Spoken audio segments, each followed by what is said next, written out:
membahas tentang hubungan antara sains dan agama, dan tempat di mana kita menjelajah persimpangan-persimpangan antara pengetahuan ilmiah dan juga spiritual seperti itu. Saya Sabrina sebagai host kali ini akan memandu acara podcast pada hari ini.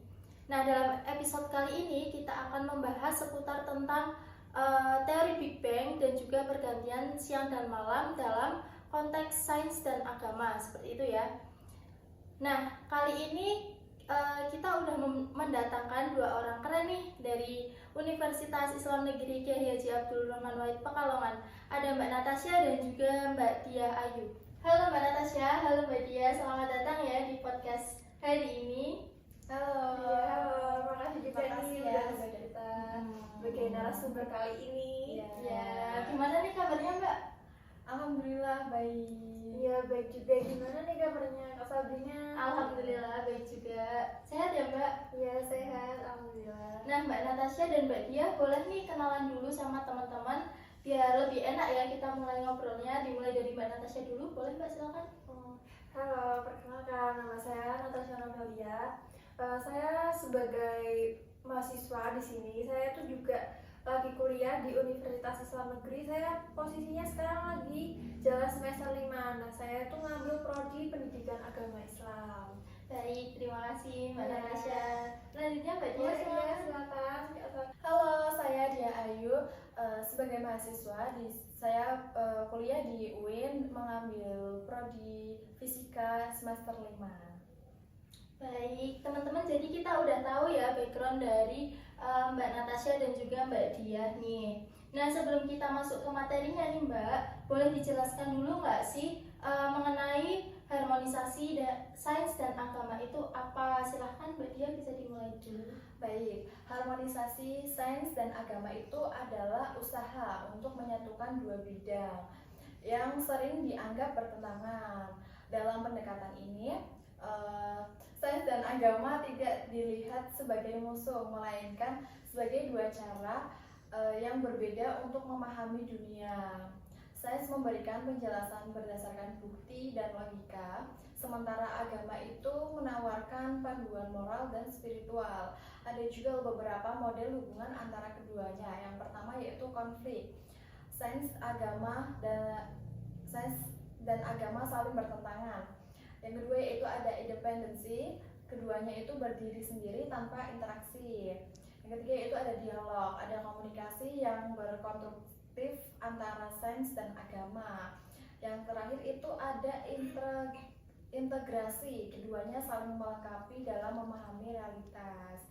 Nah, dengan harmonisasi kita juga bisa mendapatkan pemahaman yang lebih kaya tentang kehidupan dan alam semesta seperti itu. Baik, terima kasih. Lah, kalau Mbak Natasha sendiri gimana tanggapannya? Apa sih itu harmonisasi sains dan agama? Kalau menurut saya itu harmonisasi sains dan agama ini merupakan upaya untuk mencari keselarasan dan keserasihan antara pengetahuan ilmiah dan keyakinan agama. Nah, berikut ini juga harmonisasi sains dan agama itu ada prinsip dan pendekatan. Kalau prinsip-prinsipnya apa aja Mbak?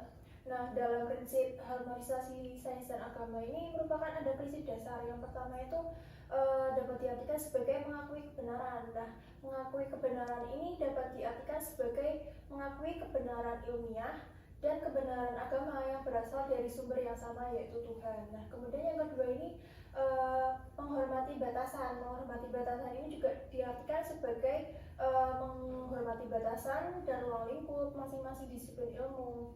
Kemudian ada keserasian. Nah, mencari keserasian ini antara penemuan ilmiah dan ajaran agama. Nah, kemudian ada pendekatan harmonisasi. Pendekatan harmonisasi itu yang pertama itu pendekatan integral.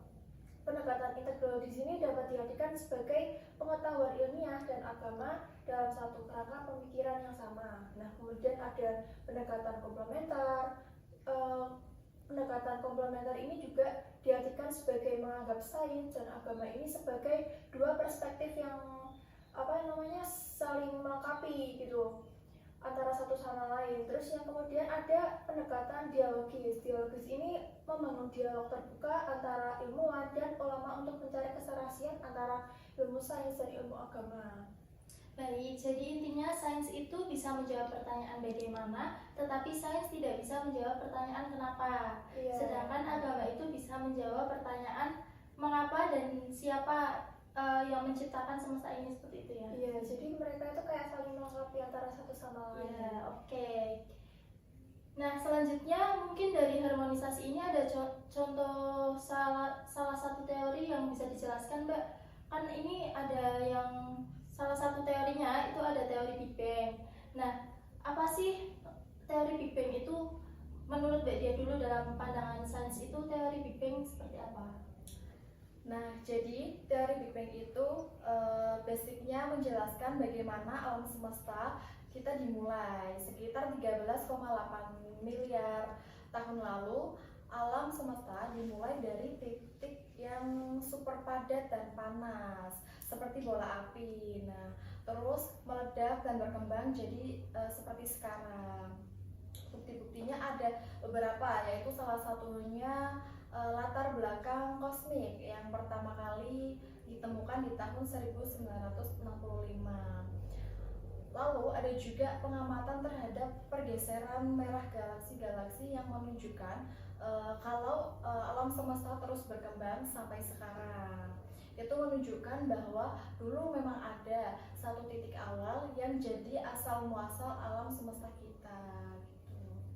Baik, berarti keren banget ya Mbak. Berarti dulu itu alam semesta ini dimulai dari titik yang super padat dan panas seperti bola api gitu ya. Terus meledak dan berkembang menjadi seperti sekarang. Oke, baik. Nah, untuk Mbak Natasha sendiri dalam pandangan agama itu seperti apa ya Mbak kalau teori Big Bang itu?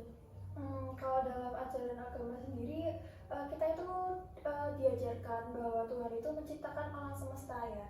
Nah, namun ada juga di dalam Al-Quran menjelaskan bahwa ada ayat yang cukup terkenal, salah satunya surat Al-Anbiya ayat 30. Nah, surat ini tuh mengandung arti apakah orang-orang yang tidak beriman tidak melihat bahwa langit dan bumi itu keduanya dulu merupakan sesuatu yang padu. Nah, kemudian kami pisahkan keduanya seperti yang tadi sudah dijelaskan Mbak Pita bahwa sebenarnya itu satu bola panas terus meledak gitu, terus sehingga membentuk seperti sekarang menjadi seperti pecahan bumi, bulan, dan yang lain-lain. Nah, kemudian beberapa ulama ini juga percaya bahwa bisa diartikan atau dikaitkan dengan teori Big Bang. Nah, di mana alam semesta itu dulu memang berasal dari satu titik yang padat lalu berkembang dan jadi seperti sekarang. Jadi saya rasa pandangan agama tentang penciptaan ini bisa sangat sejalan ya sama apa yang dijelaskan oleh sains. Ya, oke. Berarti menurut Mbak Natasha ini ayat yang tadi surah Al-Anbiya ayat 30 itu bisa dilihat sebagai gambaran awal mula terciptanya alam semesta ini ya Mbak. Nah, menurut Mbak Dia sendiri pendapatnya bagaimana Mbak? Kalau menurut saya itu sangat menarik ya. Sains itu menjelaskan bagaimana alam semesta berkembang, sementara agama memberikan konteks yang lebih dalam tentang mengapa alam semesta itu ada. Saya pribadi nggak melihat sains dan agama itu bertentangan, karena masing-masing punya peran. Sains membantu kita untuk memahami proses-proses alam, dan agama memberikan makna yang lebih dalam tentang tujuan dari semua itu. Saya rasa keduanya bisa saling melengkapi, bukan saling bertentangan. Iya, benar banget tuh. Dalam Islam tuh juga kita diajarkan bahwa ilmu agama itu sangat penting, dan sebenarnya itu juga kita menjadi salah satu bentuk ibadah ya, karena kalau kita memahami lebih dalam tentang alam semesta, kita itu akan lebih menghargai kebesaran Tuhan. Jadi menurut saya teori Big Bang ini bukan satu hal yang bertentangan dengan ajaran agama, malah bisa dilihat sebagai bagian cara Tuhan menciptakan alam semesta ini.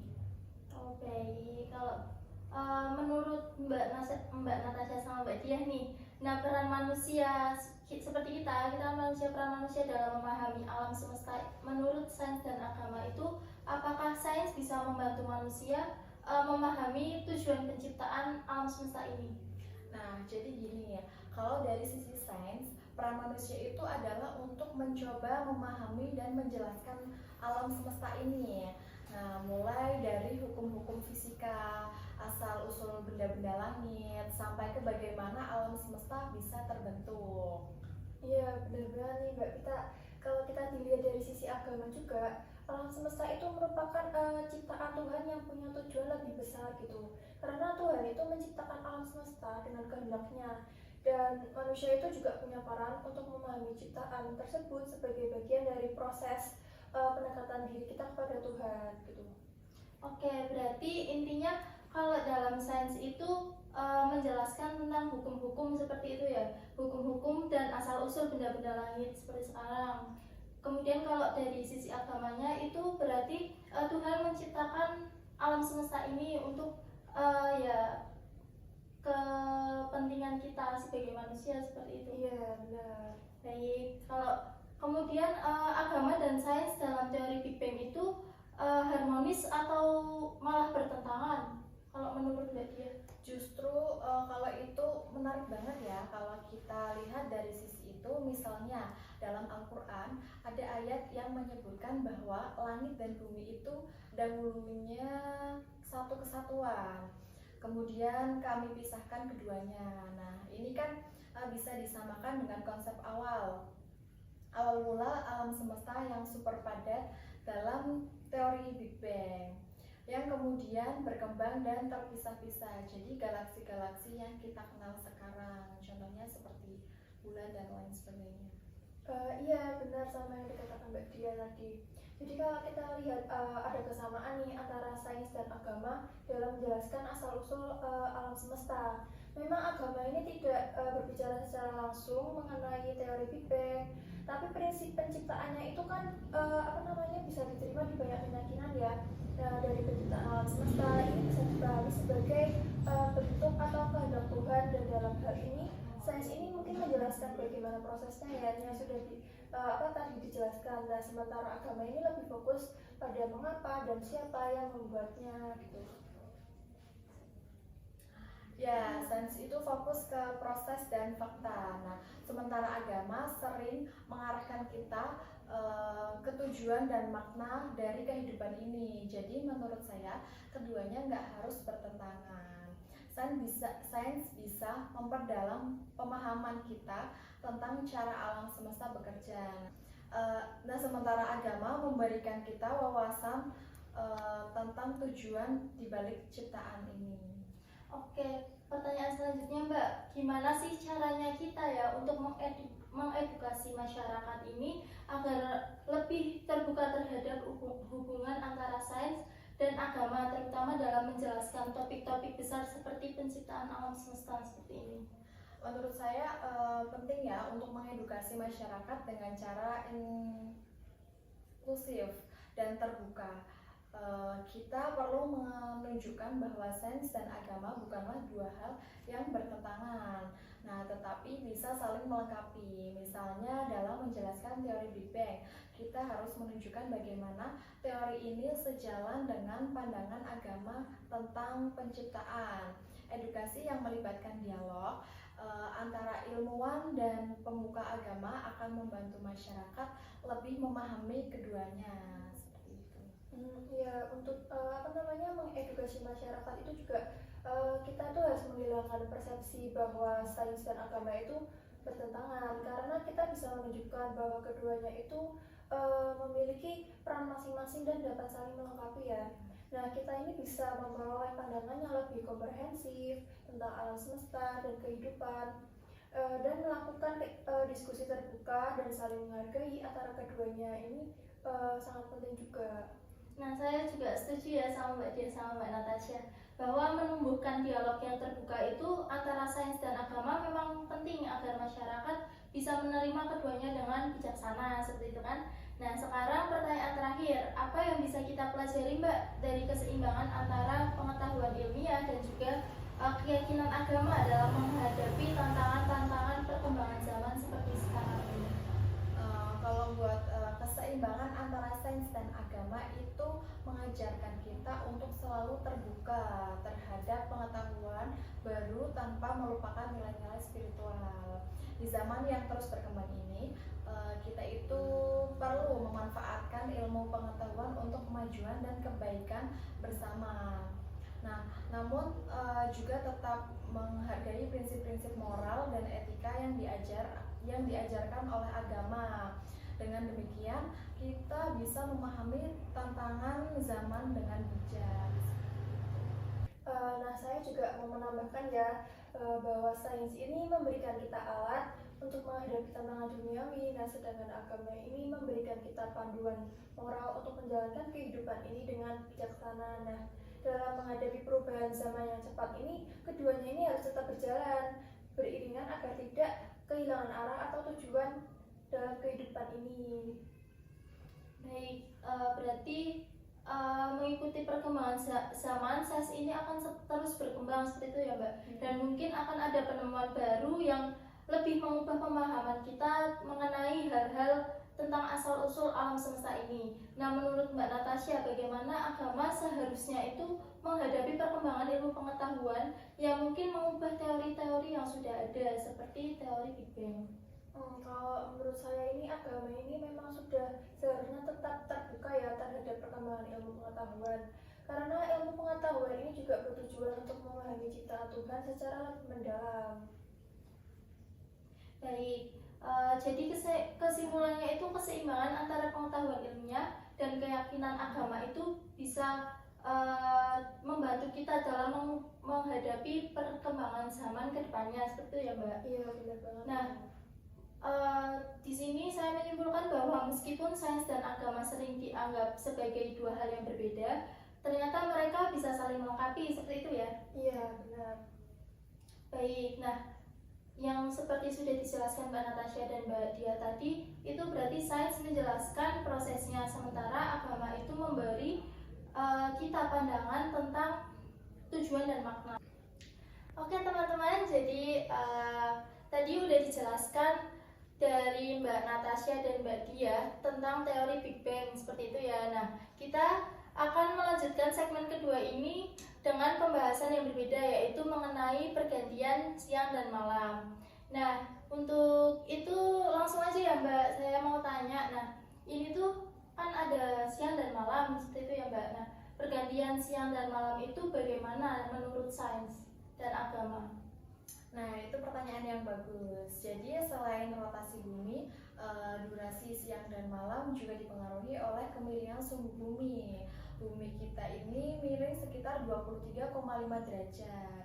Nah, jadi ketika bumi mengelilingi matahari, bagian utara atau selatan bumi akan lebih banyak mendapatkan cahaya matahari pada waktu tertentu, tergantung musimnya ya.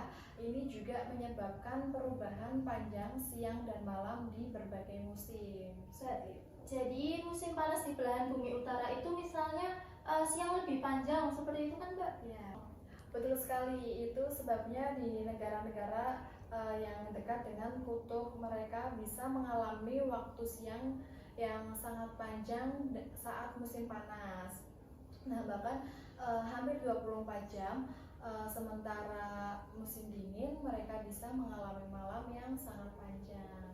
Baik, untuk penjelasan sains menurut saya sudah lumayan itu ya Mbak, sudah lumayan jelas. Nah, kembali ke perspektif agama nih Mbak Tasya. Kalau dalam agama itu kita kan sudah biasa bahas soal waktu sholat dalam Islam seperti itu ya. Nah, kalau dalam agama lain seperti Kristen, Hindu atau yang lain itu bagaimana pandangan mereka tentang siang dan malam? Apakah ada pengajaran atau simbolisme tertentu yang bisa kita ambil? Tentu ya, dalam banyak agama ini pergantian siang dan malam ini memang seringkali dilihat sebagai simbol kehidupan. Nah, dalam tradisi Kristen misalnya, yang saya ketahui ya, dalam tradisi Kristen ini sering siang dan malam ini diartikan sebagai simbol terang yang berkaitan dengan kebaikan dan pengetahuan. Nah, sementara malam ini lebih dikaitkan dengan gelap karena kadang emang dianggap sebagai simbol ujian atau cobaan. Nah, tapi di sisi lain malam ini juga dianggap sebagai waktu untuk untuk beristirahat dan mendapatkan kedamaian. Baik, itu kan dalam pandangan agama Kristen ya Mbak. Kalau dalam agama Hindu itu seperti apa? Kalau dalam tradisi Hindu ini, siang dan malam sering dikaitkan dengan perputaran waktu dan kehidupan yang tidak terpisahkan. Karena ada konsep tentang yuga atau zaman dalam ajaran agama Hindu. Nah, di mana setiap siklus waktu ini juga berputar seperti waktu siang dan malam. Karena mereka ini mengajarkan bahwa siang adalah waktu untuk bekerja dan beraktivitas. Nah, sedangkan waktu malam ini digunakan sebagai untuk refleksi dan kedamaian batin gitu. Baik, kita sudah mendengarkan ya teman-teman dari Mbak Natasha dan juga Mbak Dia. Kemudian selanjutnya, kira-kira kalau sains dan agama ini bisa berjalan beriringan Mbak, apa sih pelajaran yang bisa kita ambil dari fenomena pergantian siang dan malam ini dalam kehidupan sehari-hari?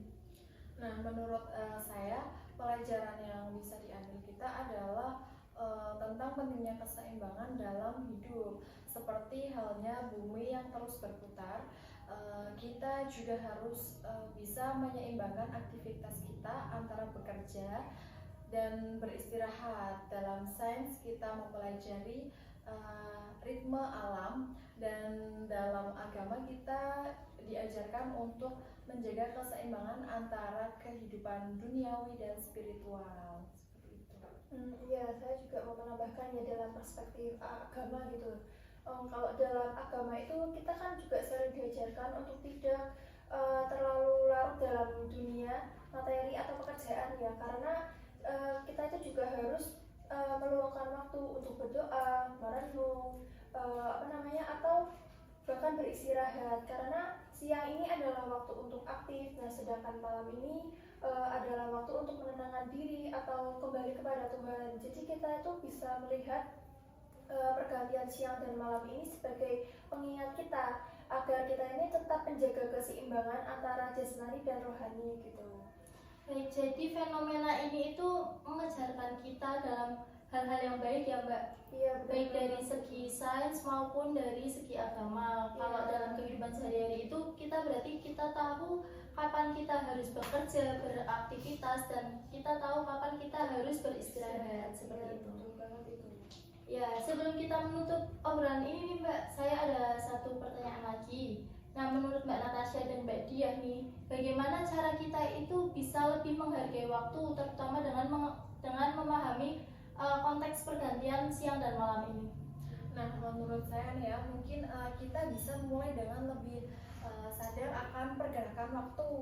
Nah, misalnya dengan lebih disiplin mengatur waktunya, kita bisa memanfaatkan waktu siang untuk aktivitas yang produktif, dan malamnya itu untuk beristirahat atau bersyukur atas apa yang telah kita lakukan seharian.